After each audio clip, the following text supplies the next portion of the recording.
Hello students, आज हमें करनी है हिंदी की कार्यपत्रक संख्या 6 और आज डेट है 23 जुलाई 2021। आज की वर्कशीट की हमारी हेडिंग यानी टॉपिक है जल संरक्षण घर में कैसे करें, यानी हम घर में पानी को कैसे बचाएं, पानी का सदुपयोग कैसे करें, यानी पानी को वेस्ट करने से कैसे बचा लें। तो चलो स्टार्ट करते हैं आज की वर्कशीट। आज की वर्कशीट में बेटा हमें एक पैराग्राफ दिया गया है, तो चलो पहले इसको रीड करते हैं और समझते हैं कि जल संरक्षण घर पर कैसे किया जा सकता है, यानी कैसे हम जल को, पानी को बचा सकते हैं, उसका सदुपयोग कर सकते हैं। तो चलो स्टार्ट करते हैं। कहते हैं जल है तो कल है और जल के बिना हमारा जीवन संभव नहीं है। आप सोच के देखो, जल के बिना क्या आप कुछ कर सकते हो? पानी के बिना प्यास लगती है, पानी पीते हैं, खाना खाना होता है, साथ में पानी पीते हैं, खाना बनाते समय, बर्तन धोते समय, नहाने के लिए, कोई भी आपको काम करना हो तो आपकी पानी की ज़रूरत पड़ती है।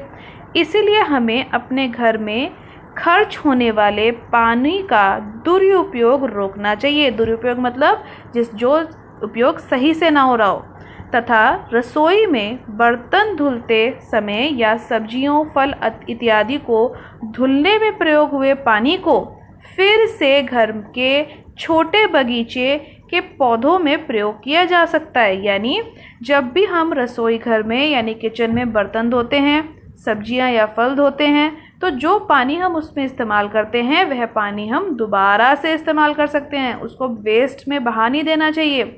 उस पानी को हम अपने बगीचे में यानी हमारे गार्डन में या गमलों में जो पौधे हम लगाते हैं उन पौधों में हम उन पानी को डाल सकते हैं, जो कि बर्तन धुलते समय इस्तेमाल हुआ या फल या सब्जियां धोते समय इस्तेमाल हुआ।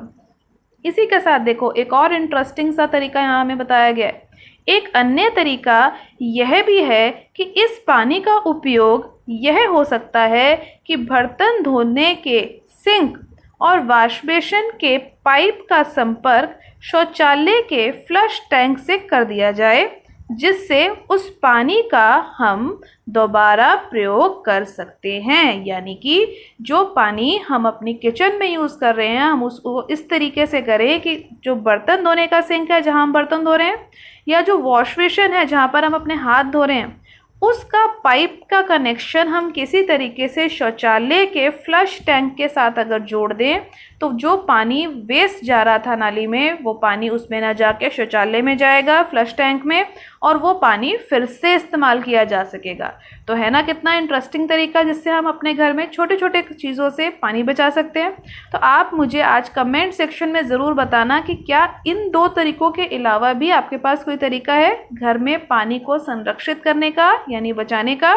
तो चलो आज हम इसी के बेसिस पे आगे की वर्कशीट के क्वेश्चंस भी सॉल्व कर लेते हैं। आज की हमारी वर्कशीट में बेटा जो हमने अभी ऊपर पढ़ा उसी के आधार पे 4 प्रश्न दिए गए हैं। तो चलो एक एक करके हम उन प्रश्नों को हल करते हैं। पहला प्रश्न है, पानी का प्रयोग रसोई घर में किन किन कामों में होता है? तो अभी हमने पढ़ा था कि हम पानी का प्रयोग यानी पानी कहाँ कहाँ पर किचन में यूज़ करते हैं। खाना पकाने में, बर्तन धोने में और सब्जियां, फल इत्यादि धुलने में किचन में पानी का प्रयोग किया जाता है। तो हो गया हमारा पहला उत्तर, कितना आसान था। अब हम करते हैं अगला प्रश्न। अगले प्रश्न में बोला गया है कि सब्जियां और फल धुलने में प्रयोग हुए पानी का हम दोबारा इस्तेमाल कैसे कर सकते हैं? तो अभी मैंने आपको बताया था ना कि जो भी हमने फल सब्जियां धोई या फिर बर्तन धोए, जो पानी उससे बचेगा हम उस पानी को क्या कर सकते हैं, कहाँ पे डाल सकते हैं? हमारे बगीचे में या फिर हमारे पौधों में। तो हम उत्तर में लिखेंगे कि सब्जियां, फल धुलने में प्रयोग हुआ पानी फिर से घर के छोटे बागीचे के पौधों में प्रयोग किया जा सकता है। तो कितना आसान था दूसरा प्रश्न। और हमने इस प्रश्न के माध्यम से ये भी सीखा कि हम पानी का इस्तेमाल दोबारा से कैसे करेंगे। फल और सब्जियों को जो हमने जिस पानी से धोई थी उसको हम कहाँ फिर से इस्तेमाल करेंगे। अगला प्रश्न करते हैं, प्रश्न नंबर 3। बर्तन धोने के सिंक से निकलने वाले पानी और वॉश बेसिन से निकलने वाले पानी को का हम क्या सदुपयोग कर सकते हैं? सदुपयोग का मतलब उसको फिर से कैसे अच्छे तरीके से हम यूज़ कर सकते हैं, रीयूज़ कर सकते हैं।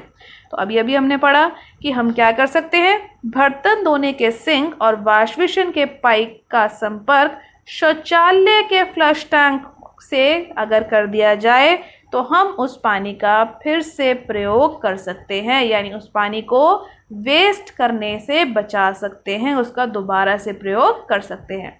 इसके बाद हम करते हैं आज की वर्कशीट का लास्ट क्वेश्चन, क्वेश्चन नंबर 4। तो देखो क्वेश्चन नंबर 4 में हमसे क्या पूछा जा रहा है, क्या हम अन्य कोई उपाय बता सकते हैं जिससे हम घर में प्रयोग हुए पानी का दुरुपयोग रोक सकें। तो क्या हमारे पास कोई और आइडिया भी है जो हम लगा सकते हैं, जो हम यूज़ कर सकते हैं, जिससे कि हम पानी का दुरुपयोग रोक सकें, यानी जो पानी की वेस्टेज हम अपने घर पे करते हैं उसको रोक सकें, खुद भी रोक सकते हैं और बाकी लोगों को भी हम इसके लिए जागरूक कर सकते हैं। बाकियों को भी बता सकते हैं कि आप ऐसा मत कीजिए, पानी वेस्ट नहीं कीजिए, क्योंकि पानी बहुत प्रीशियस है, बहुत अनमोल है हमारे लिए। तो चलो देखते हैं कौन कौन से उपाय हम बता सकते हैं। पहला उपाय, घरेलू काम जैसे दांत करते समय, स्नान करते समय यानी नहाते समय, बर्तन और हाथ धोते समय नल को बंद रखें, यानी जब हमें ज़रूरत ना हो तब हम नल को बंद कर दें, नल को चलता रहने नहीं छोड़ना, आपने चलता नहीं छोड़ना। नहाते समय साबुन लगाने के दौरान भी हम नल को बंद कर सकते हैं और उतनी ही देर नल को खुला रखें जितनी देर पानी साबुन निकलने के लिए आवश्यक हो। तो यहाँ तो मैंने अपनी तरफ से कुछ पॉइंट्स आपको बताए हैं जो आप लिख सकते हैं, जिससे आप पानी के दुरुपयोग को रोक सकते हैं। लेकिन आप इस आंसर में अपनी समझ से भी आंसर लिख सकते हैं। जैसे कि आप ये भी तो बोल सकते हैं कि शावर से नहीं नहाइए, गमलों में जब आपको पानी डालना है तो पाइप से ना डाल के आप जो है किसी बर्तन की सहायता से या मग की सहायता से उसमें पानी डालिए। तो ऐसे कई अन्य उपाय भी आप इसमें ज़रूर लिख सकते हैं। तो आज की वर्कशीट यहाँ फिनिश होती है। आज की वर्कशीट की वीडियो अच्छी लगी हो तो अपने फ्रेंड्स के साथ लाइक और शेयर करना मत भूलिएगा। मेरे चैनल पे पहली बार आए हैं तो चैनल को सब्सक्राइब कर लीजिए ताकि आपको अगले आने वाली वीडियोज़ की नोटिफिकेशन टाइम से मिल सके। Thank you for watching.